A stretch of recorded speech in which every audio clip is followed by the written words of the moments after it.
The actual leading causes of death in this country are number one, cardiovascular diseases. 685,000 people died last year. Cancers, over 500,000 people. Stroke, over 160,000. Auto accidents, 42,000 plus. Diabetes, nearly 250,000. And obesity is hard to estimate, but clearly the deaths are greater than 100,000 each year. And this is important because experts estimate that up to 80% of the major disease and premature death that we see in this country every year could be prevented by changes in diet and lifestyle. So if you want to get the person who's a real danger to Americans, forget about chasing this guy. He's not the one. And go after this one.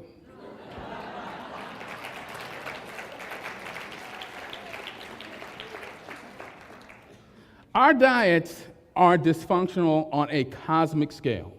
We make ourselves sick with the foods that we eat, and then we spend billions of dollars on massive amounts of over-the-counter and prescription medications, be it Prilosec, Fibercon, you name it, and other health products to try and counteract the baleful effects of our unhealthy and unnatural diets. This is truly national madness. Well, this is an old Southern expression. It says the child ain't right. And if you look at the sign, it says Midvale School for the Gifted. The sign on the door says pull, but my friend here is just pushing with all his might. Between 1993 and 2002, there was a six-fold increase in the amount of antipsychotic medications prescribed to children and teens. Studies show that ADHD and possibly depression and other psychiatric illnesses in children may be related to their habitual diet. By the way, use of antidepressant drugs in teens may also increase the risk of suicidal ideation. High intake of animal protein, both meat and dairy, has been linked to increased incidence and severity of behavioral mood disorders in children. Toxins in and created by fermentation of animal protein residues in the human colon have been shown to correlate with exacerbation of symptoms and or negative behaviors in these disorders. Well, this is your side of the family, you realize. And these are rattlesnakes, but instead of shaking his tail, his head is going like gangbusters. Research has shown in utero exposure to mercury negatively impacts child brain development. Because of this, pregnant women are urged to limit their exposure to tuna and other fish and seafoods.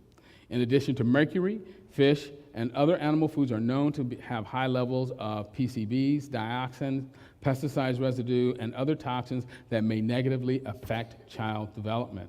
Studies have also shown that in utero exposure to N-nitrosyl compounds in cured meats is associated with increased incidence of childhood brain tumors.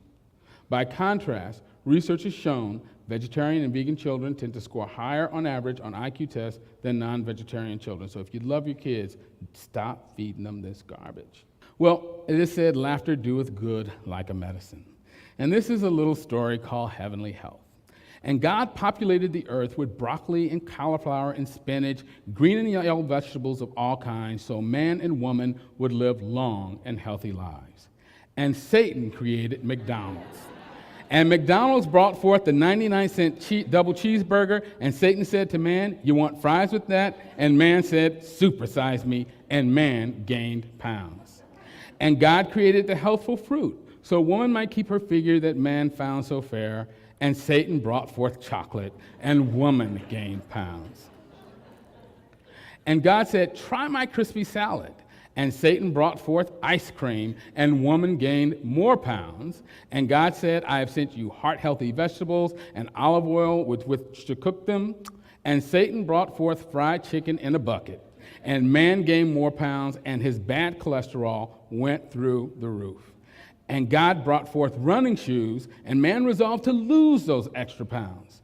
And Satan brought forth cable TV with remote control, so man would not have to toil to change channels between ESPN and ESPN2, and man gained even more pounds.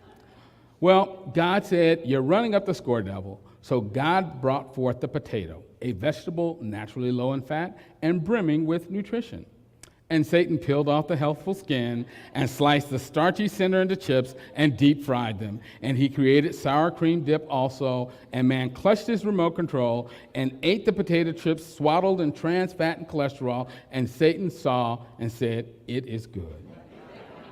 And man went into cardiac arrest. So God, in his infinite mercy, sighed and created quadruple bypass surgery. And Satan created HMOs. And the lady says, in the interest of sound fiscal policy, we've decided to discontinue dealing with sick people.